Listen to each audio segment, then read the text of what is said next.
தற்போதைய அண்மை செய்தி. பரந்தூர் விமான நிலைய திட்டத்திற்கு எதிர்ப்பு தெரிவித்து முன்னாள் முதலமைச்சர் கருணாநிதியின் நினைவிடம் சென்றவர்களை கைது செய்யப்பட்டுள்ளனர். அது தொடர்பான காட்சிகளை பார்த்து வருகிறோம். கூடுதல் விவரங்களை செய்தியாளர் பூபாலன் வழங்க கேட்கலாம். வணக்கம் பூபாலன், கூடுதல் விவரங்கள். வணக்கம் வினிதா. காஞ்சிபுரம் அடுத்த பரந்தூர், நெல்வாய், இடையர்பாக்கம், ஏகனாபுரம் உள்ளிட்ட கிராமங்களில் சுமார் 5000 ஏக்கர் நிலப்பரப்பளவில்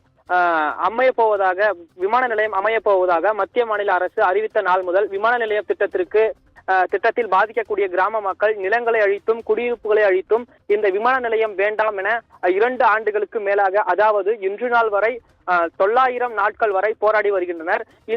இந்த நிலையில் இன்று 900 நாட்கள் போராட்டம் என்பதால் ஏகனாபுரம் கிராம மக்கள் சென்னை மெரினா கடற்கரையில் உள்ள முன்னாள் முதலமைச்சர் கருணாநிதி நினைவிடத்திற்கு சென்று பரந்தூர் விமான நிலையம் திட்டம் ரத்து செய்ய வேண்டும், இதனால் ஏராளமான கிராம மக்கள் பாதிக்கப்படுகின்றனர் என்று ஒரு கோரிக்கை மனுவினை நினைவிடத்தில் வைத்து நூதன போராட்டத்தில் ஈடுபட உள்ளதாக அறிவித்திருந்தனர். அதன்படி இன்று போராட்ட குழுவினர் மற்றும் கிராம மக்கள் என 30க்கும் மேற்பட்டோர் முன்னாள் முதலமைச்சர் கருணாநிதியின் புகைப்படம் ஏந்தி பரந்தூர் விமான நிலைய திட்டத்திற்கு எதிர்ப்பு தெரிவித்து கண்டன கோஷங்களுடன் ஏகனாபுரம் கிராமத்தில் வாகனத்தில் ஏறி சென்னை நோக்கி புறப்பட்டனர்.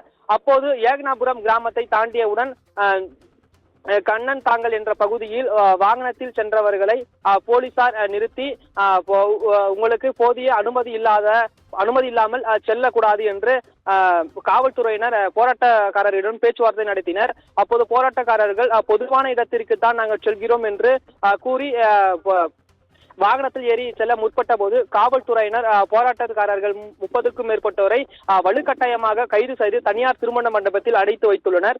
இதனால் ஏகனாபுரம் கிராம மக்கள் மத்தியில் பெரும் அதிர்ச்சியை ஏற்படுத்தி வருகிறது.